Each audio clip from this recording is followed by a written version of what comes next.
Hi y'all, welcome to Twisted Zigzag. We are here talking about Twisted Zigzag and also God. Here is our memory verse of the day is ask and it shall be given you, seek and ye shall find, knock and it shall be open unto you. Matthew 7:7. So it's ironic that I pulled that because of the fact that in the book that I'm in, the part of the book that I'm in right now, it has I'm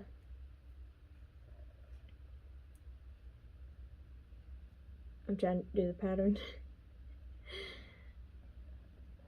It's showing of the time that it's showing a time where Brad and his wife April had pulled away from everyone and went to a park to pray about a house after he had gotten into his wreck and he was up and moving again, and he was trying to they were trying to buy a house and everything, and they went to a park to be alone with God to pray and ask that if it's his will for this to happen, for them to have this house, that he'll allow it to happen.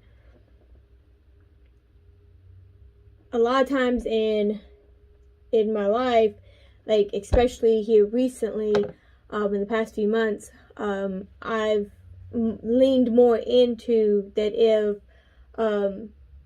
people are pulling you to God, lean into that. I've hardly had that in my life and day to day, and it's just been a refreshing. God had answered my prayer for a Christian friend to help me in my journey, because I'm getting tired. I'm out here by myself, and church people are just like getting on my nerves because they want to talk at me, and whenever I speak about God, basically they're patting me on the head. Oh, boy, you're cute. You want to talk about God, and it's like, yeah. But because I'm not up to their standard or what they think is their standard, I don't have that, that reprieve with them. And they just, just like, whatever kind of thing. And, in time, like a group discussion or whatever, I'm just basically out in the back pew, just like, okay, I'll just sit back here because I can't say nothing because it doesn't amount to anything. But don't let that stop you from talking about God. Just because they think that you are not in their little clickety click doesn't mean nothing. Because there's a whole bunch of stories in the Bible that says in there that you let them go and do that. You let them do that. God's not calling you to that. If they're turning their backs or they're basically patting you on your head and go, oh, you're so cute, you want to talk about God, you turn and walk away. You turn and walk away and you find somebody that will talk about God with you. Because obviously you can't talk to them because what they screwed as being a Christian is being that. We talked yesterday about being a rebel. Be a rebel and go, you know what? God talks about you guys in the Bible numerous of times. That's why he's not always in that temple. Because you guys saw him as someone different. Well, he saw me as a soul worth saving. He saw all those other people a soul worth saving. So you just let them. You can't get a word in edgewise. They don't want your opinion. You don't need to give your opinion to them. You need to give your opinion to someone that is going to actually listen. They're all about learning, but you're not allowed to, communicate. I'm off of it now. Anywho, back to what I was originally saying. So, it's just like this board. There's a pattern to this board. Yes, I don't see the end result yet. I just see all these things that I can sit there and I can pick up and I can add another pattern to it or whatever. God sees the end pattern. He knows what the pattern is. And a lot of times we want to take it from him instead of coming back to him and asking him for a house, for, to help us fix this, or help us with anything that we need. And we need his guidance.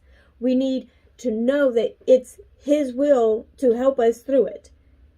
And a lot of times we want to sit there and we get antsy and we're like, no, I don't want to do it. I don't want to do it. And God's like, just hold on. Just hold on just a little bit and we will get to it. They had to go away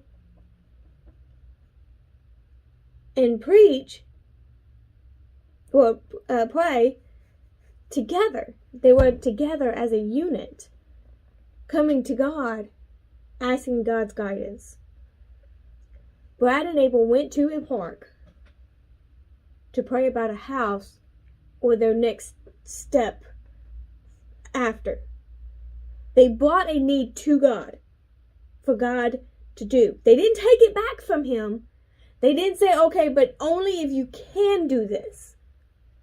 But let me, let me hold on to it a little bit, just in case. Let me follow you around just in case you cannot hold it. They didn't do that. They gave him their prayer. And they prayed to him and asked him, if this is your will, let it be done.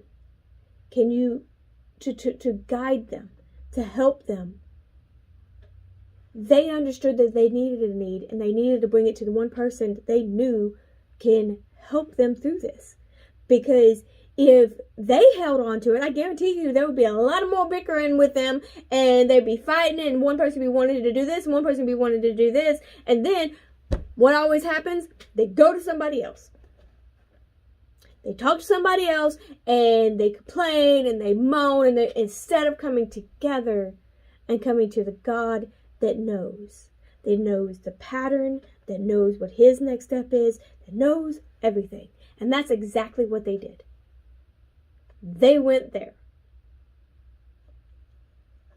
And God worked it out. They were able to get that house. One of their kids finished, graduated school, went to college, and decided to enroll in Army Reserves. I think that's what it was. But God took their lives and started to make it fruitful.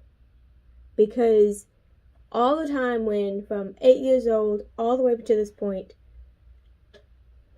he's been playing tug of war with God. He'll go to God, he'll go to pray, he will go to churches, and he'll raise his hands high, and he will do all these things. But what ended up always happening? He took it back. Like, you know what?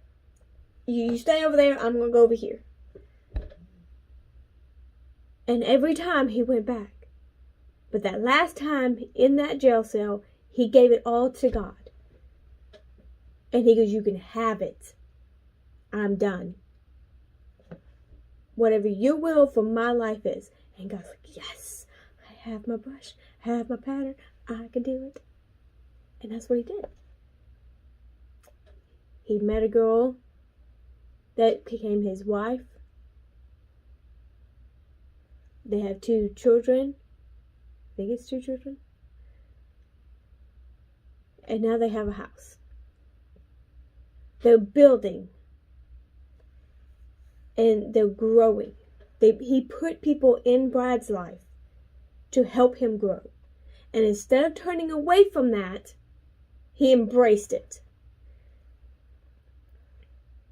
And so that's basically, and I'm learning that, because when my friend sat there and said something about this book, I was like,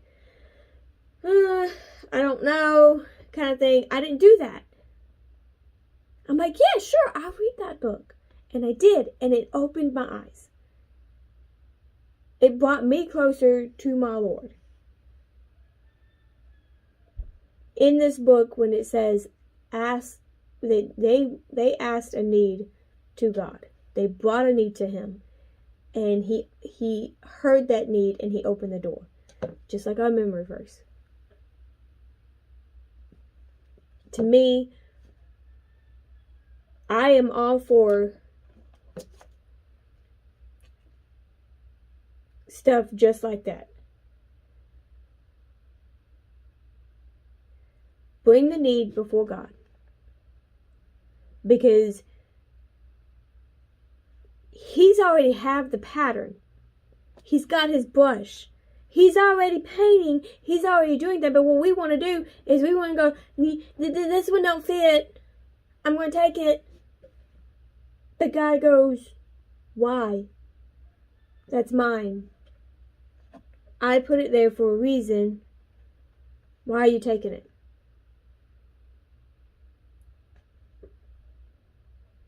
If you have a need, bring it to God. And he's going to take that need. And he's going to be like, it fits right there. And a lot of times, all we want to do is bring a need to him. And then when he does do this, and he answers that, we walk off. We're like, okay, cool, thanks, you got it. And the rest of the time, we're doing whatever we want to do. We're going off and doing whatever. And God goes, I'm not done. I still have all this to paint. I can feel the rain reminding me in the eye of the storm. See?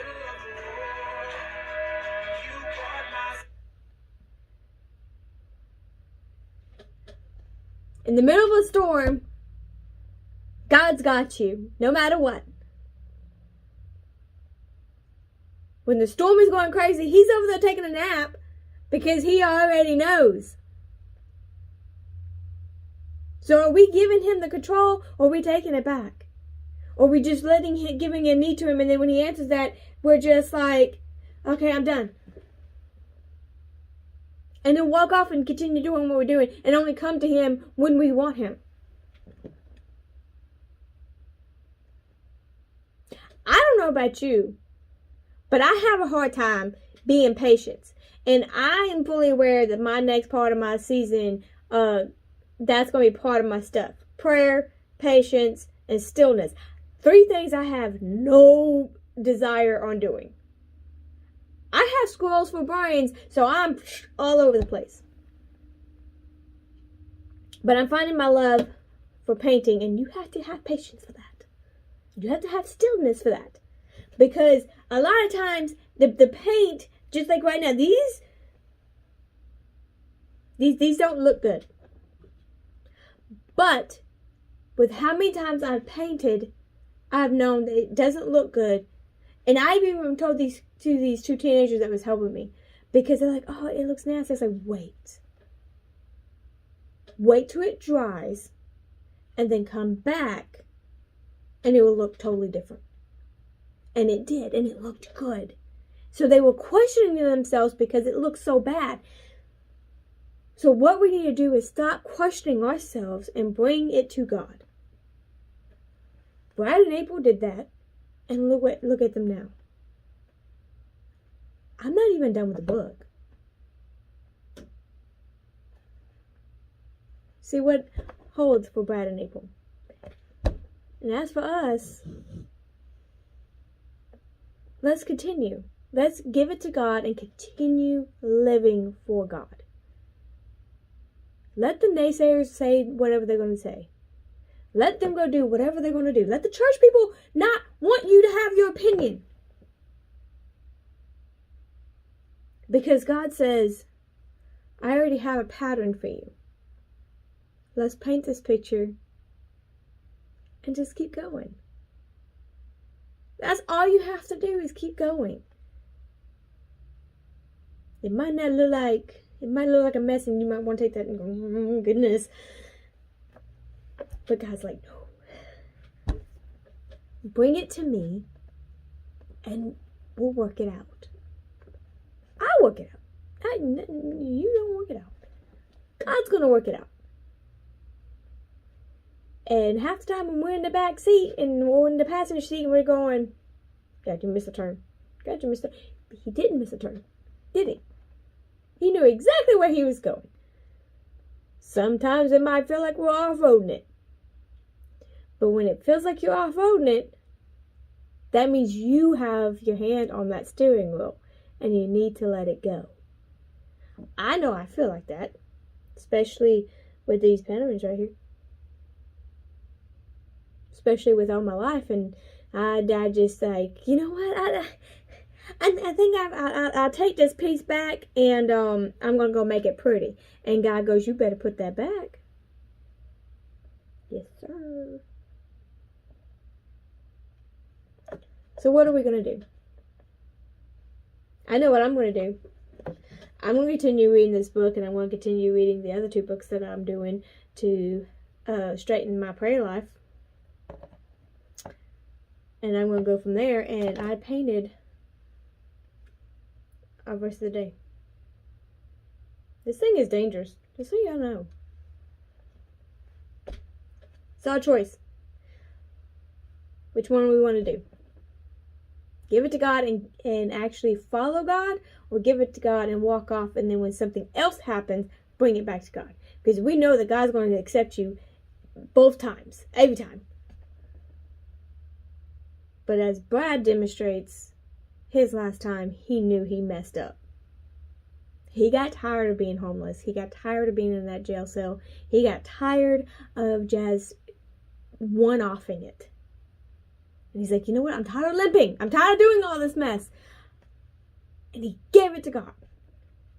He's got a beautiful wife, children that love him, and he loves them. A beautiful life, wonderful church family. All because he gave everything to God. He didn't keep one thing back. He gave it all to God. So let's keep going on this journey with Brad and his wife and his family. And let's keep learning. See what it has in store. And if you want to read the book. It's called My Journeys Back Home, and it's on Amazon and Kindle. So as always, happy gaming and God bless.